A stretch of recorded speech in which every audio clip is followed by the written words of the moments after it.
마음이 불붙는 것 같아서 오늘 이 말씀은 예수 믿지 않는 사람들도 알 만큼 유명한 솔로몬의 지혜로운 재판입니다.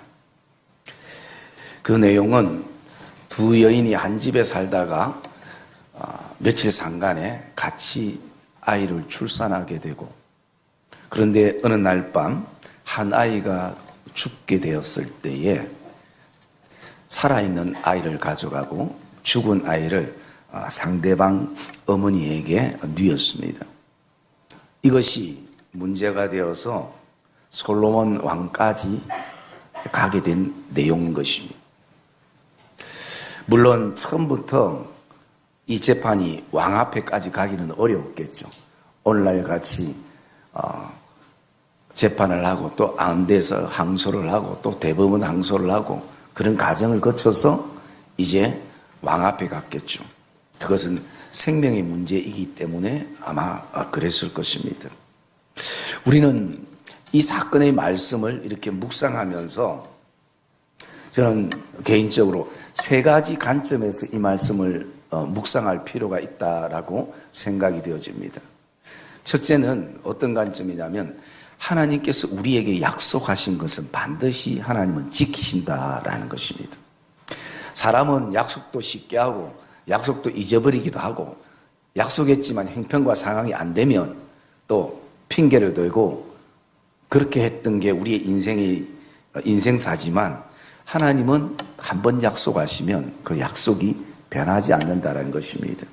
하나님께서는 솔로몬에게 내가 지혜를 주겠다라고 말씀하셨고, 그리고 하나님은 지혜를 주셨고, 하나님이 주신 지혜로 오늘 그 마지막 절 말씀해 보면 28절에 하나님의 지혜가 그 속에 있어서 라고 말씀하는 것입니다. 그렇기 때문에 여러분, 우리가 살아가는 데는 정말 지혜가 필요합니다. 지혜는 저와 여러분들이 가지고 있는 지식을 쓸 수 있는 힘입니다. 그래서 어떻게 바라보면요, 세상을 지식으로 사는 것이 아니라 삶을 지혜로 살아감이 필요함을 보게 되고요.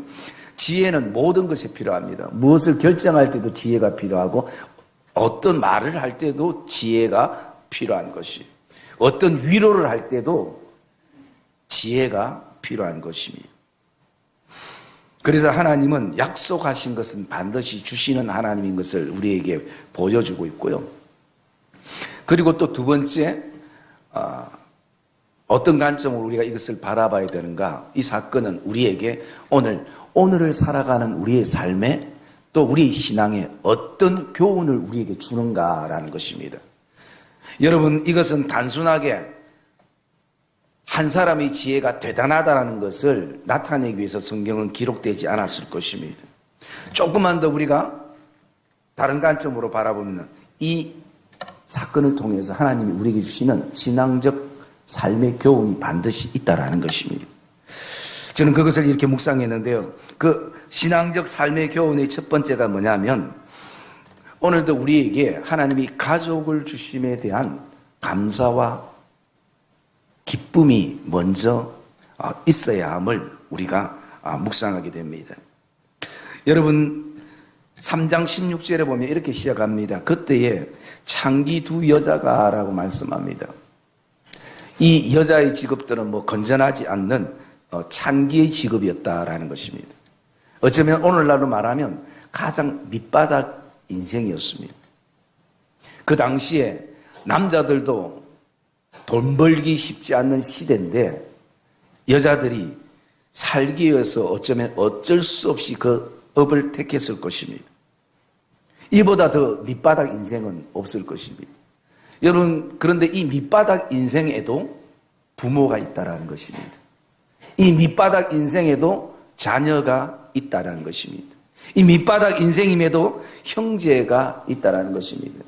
여러분, 높은 인생이나 그리고 또 화려한 인생에만 가족이 있는 것이 아니라 가장 밑바닥 인생에도, 여러분, 때로는 우리도 우리 스스로가 참 돌아볼 때 내 인생이 참 밑바닥 인생 같구나라는 생각이 들지만 거기에도 사랑해야 될, 감사해야 될 가족이 있다라는 것입니다. 함께 할 수 있는, 한 집에, 오늘 17절에 보면 한 집에 사는데라는 것처럼 한 집에 사는 것이 감사가 되고 기쁨이 되는 것이. 너무 타성에 젖어가지고 우리는 감사와 기쁨을 잃어버리기도 하는데요. 이 구정새해를 맞이해서 오늘도 부모가 있음을, 아내가 있음을, 남편이 있음을, 자녀가 있음을 인생에서 한 번쯤은 감사의 고백을 서로가 하는 것도 필요하다라는 것입니다. 그리고 두 번째, 우리에게 주는 신앙적 삶의 교훈은 우리가 함께함 속에서 때로는 우리가 생각하지도 않는 어떤 순간에 위기감이 우리에게 올 수 있다는 것입니다. 그것은 관계에 대한 위기감이 오게 되는 것입니다. 오늘 18절 말씀에 보면 이 두 여인이 둘 다 아이를 해산을 하고 함께 있었던 좋은 시간도 있었지만 문제가 생긴 것은 한 아이가 아마 질식사를 통해서 숨지게 되는 것입니다. 이 사건을 통해서 갑자기 불편한 관계가 되어버리는 것입니다. 어쩌면 함께 이 집에 있는 자체도 힘든 상황을 경험하게 되는 것입니다. 그 집에 둘 외에는 다른 사람이 없었다라고 얘기하는데, 때로는 다른 사람들이 없어서 편한 관계였지만 이제는 다른 사람은 관계가 괜찮은데 정말 좋아야 될 부모와 자녀 그리고 형제들의 관계가 어떤 순간에 불편한 관계가 될 수 있다는 것입니다. 반드시 이런 어떤 위기의 순간이 우리에게 올 수 있다는 것입니다. 그리고 세 번째로는요, 우리의 삶 가운데에 우리의 신앙과 삶을 깨뜨리는, 방해하는 요소가 생겨날 수 있다는 것입니다. 오늘 19절에 보면 그런데 밤에 저 여자가 그 아들 위에 누움으로 그 아들이 죽으니라고 말씀합니다. 여러분, 부모가 아무리 잠을 험난하게 잔다 해도 자녀를 깔아뭉개가지고 질식사시킬 부모가 어디 있겠습니까? 왜 이런 일이 일어났는가라는 것을 생각해 보면요, 저는 그렇게 유추됩니다. 이 두 분이 직업이 창개의 직업이다 보니까 술을 먹게 되고 그 만취된 상태에서 그 밤에 잠을 자다 보니까 아이를 질식사시킬 수밖에 없는 상황이라는 것입니다. 그래서 이 술이라는 게 문제가 되어질 수 있는 것입니다. 여러분, 이 술은 자기만 죽이는 것이 아니라 결국 누군가를 죽게 만드는 요소가 될 수가 있는 것이요. 그러면 오늘 저와 여러분의 삶 안에도 가족을 죽일 수 있고 누군가를 죽게 만드는 술과 같은 요소, 우리의 신앙과 삶을 파괴시키는 그 저와 여러분들이 끊어야 될 요소가 분명 있을 것입니다. 저에게도 있고 여러분에게도 있게 되는 것입니다. 여러분, 술 때문에 결국 사랑하는 아들을 잃어버리게 되는 것이에요. 오늘 저와 여러분이 이 새해를 출발하면서 이 한 해 정말 하나님 앞에서 우리가 결단하며 끊어야 될 술과 같은 요소는 무엇인가라는 것을 우리는 돌아볼 수 있어야 되는 것입니다. 그리고 네 번째는요, 어떤 신앙과 삶의 교훈을 주고 있는가? 제 본성을 가진 나의 모습을 돌아보게 되는 교훈을 얻게 됩니다. 여러분, 20절 말씀 같이 한번 볼까요? 20절 말씀 시작.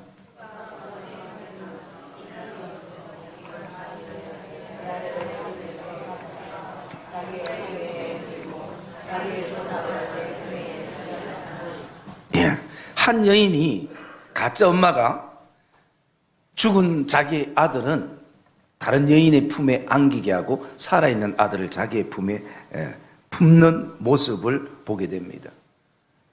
여러분, 이 모습이 결코 놀랄 일은 아닙니다.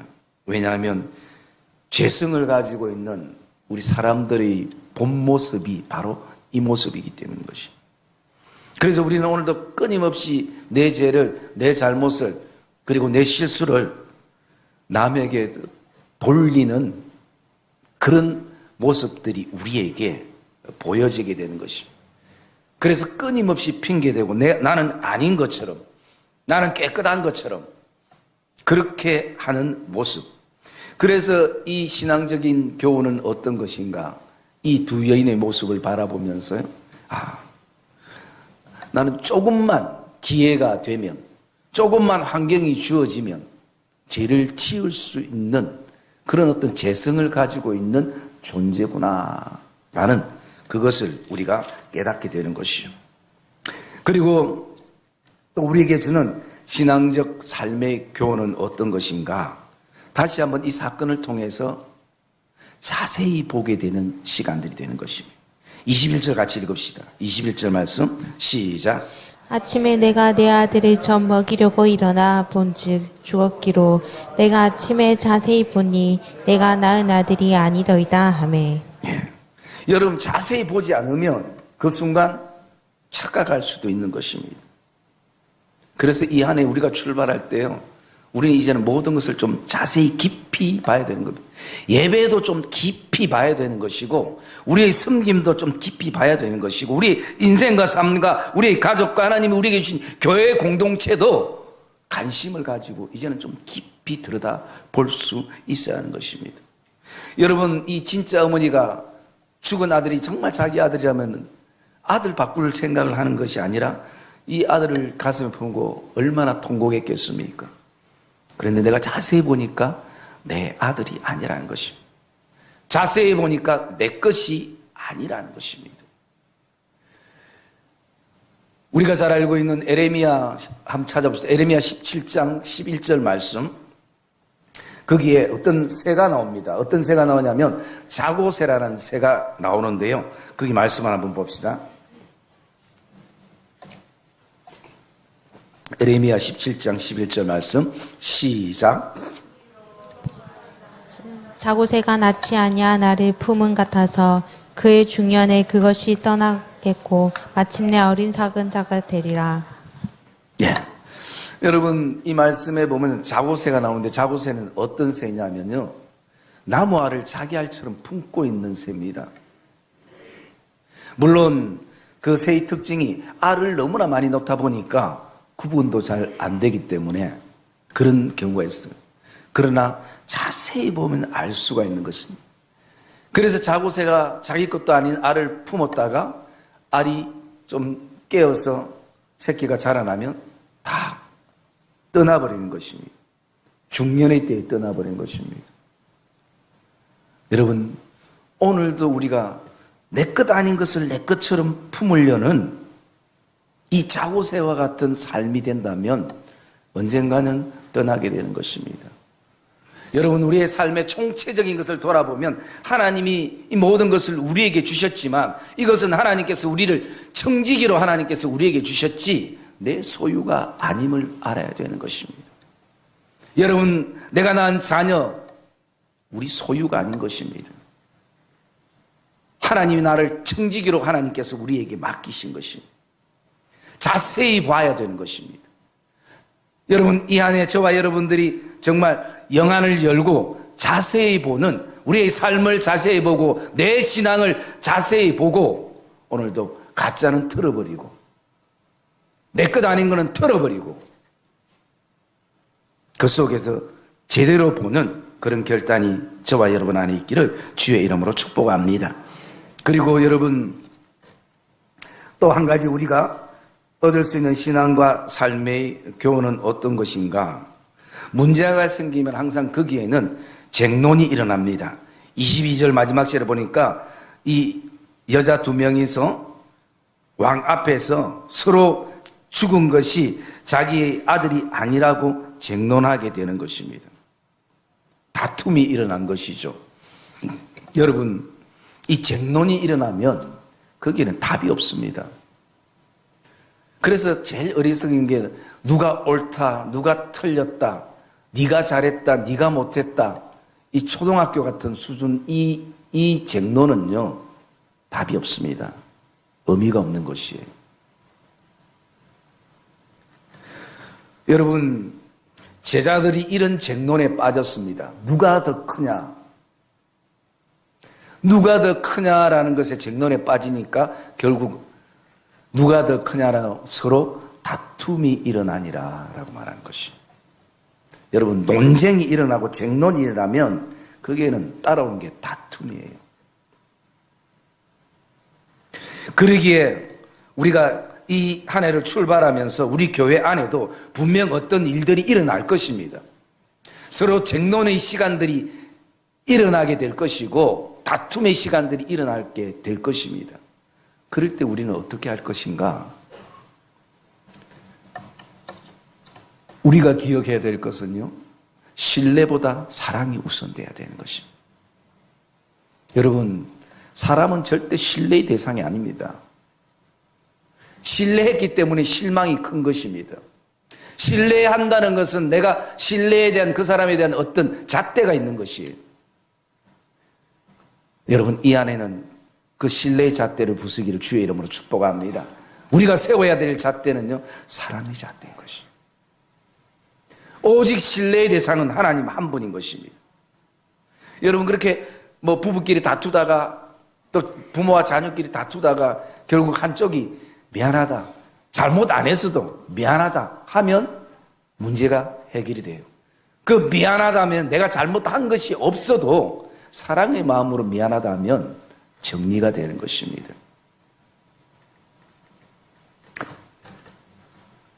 그러면서 우리가 첫 번째 관점은 하나님이 약속하신 반드시 지키신다는 것이고, 또 두 번째 관점은 하나님께서 이 사건을 통해서 우리에게 신앙과 삶의 교훈을 주신다는 것이고, 세 번째 또 하나의 관점이, 중요한 관점이 있습니다. 그것은 하나님의 구속사적 관점에서 이 사건을 보아야 되는 것입니다. 이 구속사적 관점이라는 것은 쉽게 말해서 하나님께서 우리에게 주신 구원의 은혜의 관점에서 이 사건을 보아야 된다는 것입니다.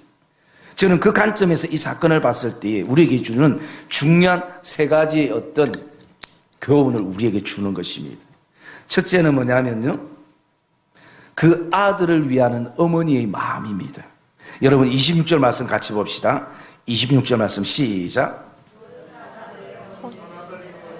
그 아들을 위하여 마음이 불붙는 것 같아서 왕께 아뢰어 청하건대 내 주여 사나이를 그에게 주시고 아무쪼록 죽이지 마옵소서 하되 다른 여자는 말하기를 내 것도 되게 말고 내 것도 되게 말고 놔두게 하라 하는지라. 아멘. 저는 이 말씀을 생각하면서 이 솔로몬 왕을 하나님으로, 하나님 상징하는 것으로, 그리고 산 아들의 어머니는 예수 그리스도로, 그리고 아들은 바로 나 자신으로 이렇게 생각을 해봤습니다. 지금 이 상황이 26절의 말씀의 상황은 어떤 상황인가? 왕이 그러면 칼을 가지고 와서 반을 잘라서 반반 주라라는 것입니다.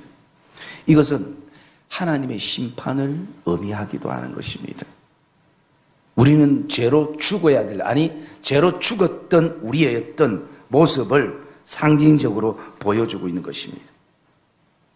그런데 오늘 산 어머니가 그 아들을 위하여라고 말씀하는 것입니다. 이것은 우리를 향한 예수 그리스도의 마음을 우리가 묵상하게 되는 것입니다. 그분께서 오늘도 하나님과의 관계가 단절된, 죄로 단절된 우리를 향해서 그 아들을 위해서 그 골고다의 길을, 십자가의 길을 걸어가시는 그 마음이 아마 엄마의 마음일 것입니다. 여러분, 누가 자기 자녀를 안 키우고 싶겠습니까? 내가 더 키우고 싶지만 아들이 죽는 것을 어머니는 볼 수가 없어요. 어머니는 벌써 이미 죽은 것과 마찬가지입니다. 마음에 많은 눈물을 품고 그러나 아들을 살리기 위해서 주라, 그렇게 얘기하는 것입니다. 여러분, 오늘 우리는 나를 향한 주님의 마음을 이 새해를 출발하면서 보는, 경험하는 은혜가 있기를 주의 이름으로 축복합니다. 그리고 또 두 번째 우리가 묵상할 수 있는 것은요, 이 구원의 은혜는 마음이 불붙는 것 같아서라고 말씀합니다. 어머니의 지금 심장이 막 타고 있는 것이에요. 아들이 죽을까 봐. 여러분, 이 말씀 속에 보면요, 저는 이 말씀을 통해서 가짜 엄마의 마음도 막 불붙는 것 같습니다. 그 엄마의 마음은, 가짜 엄마의 마음은 어떤 불이 붙고 있는가? 오늘 이렇게 말합니다. 죽여서 내 것도 되지 말고 너의 것도 되지 말고 나누게 하라. 이 가짜 엄마의 불붙는 마음입니다. 시기와 질투와 분쟁과 욕심과 분노의 불타는 마음이에요. 마치 사단의 마음과 같지 않습니까? 뭐 내가 못할 것 같으면 너도 하지 말고 같이 죽자.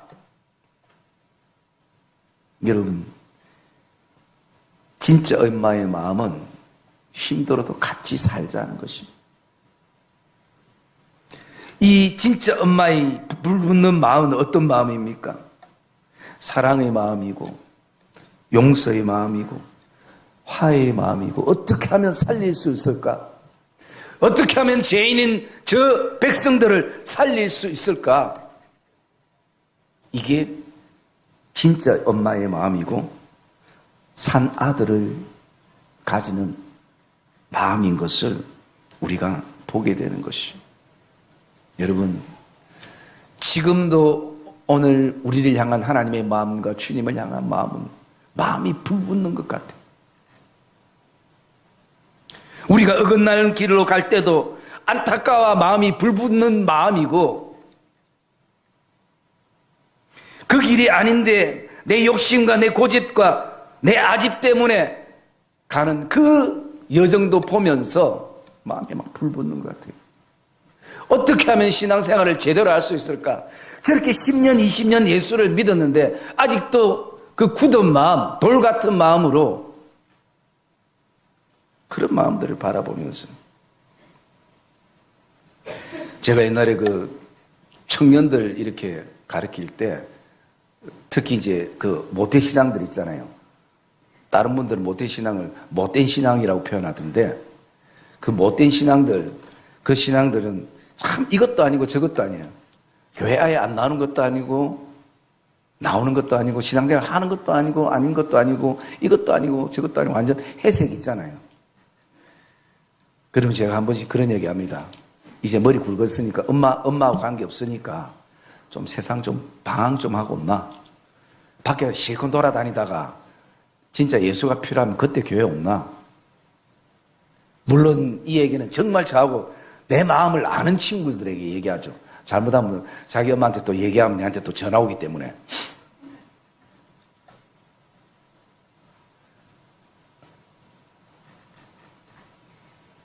여러분, 오늘도 주님이 우리를 향해서 마음이 불붙는 것처럼 이 한 해는 정말 우리의 신앙이 다시 한번 불붙기를 주의 이름으로 축복합니다. 그래서 정말 한 해를 믿음의 삶을 살아도, 이 한 달을 하나님의 뜻 안에 살아도 후회 없는 우리 신앙의 추억이 되고 아름다움이 되고 기억이 남는 그런 복된 신앙이 되기를 주의 이름으로 축복합니다.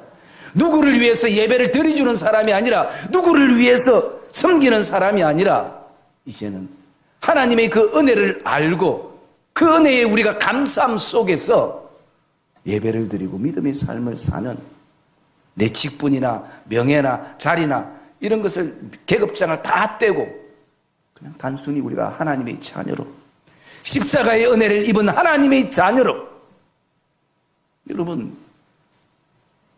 하나님은 우리를 그렇게 보시는 것입니다. 여러분, 하나님은 저를 목사로 볼까요? 아들로 보는 것이, 자녀로 보시는 것이. 여러분, 이에 출발하면서 우리를 향해서 그 불타는 마음이, 불타는 하나님의 마음과 주님의 마음이 저와 여러분들 안에 좀 느껴지는, 저도 마찬가지고 느껴지는 이 한 해의 출발이 되기를 주의 이름으로 축복합니다. 그리고 세 번째, 이 구원의 은혜는 어떤 은혜인가? 바로 십자가의 은혜인 것입니다. 26절의 후반절에 보면 이렇게 말합니다.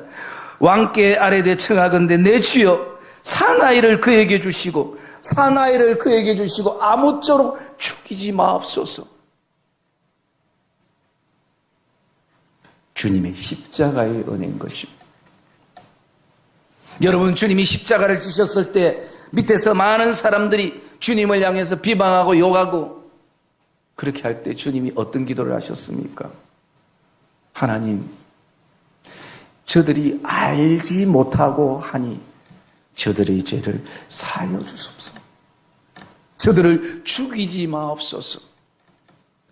여러분, 우리는 제대로 알지도 못하면서 그렇게 욕을 하고 비방을 하고 하나님의 은혜를 무색해 하는 것이 우리의 모습인 것입니다. 여러분, 우리가 똑똑하면 얼마나 똑똑합니까?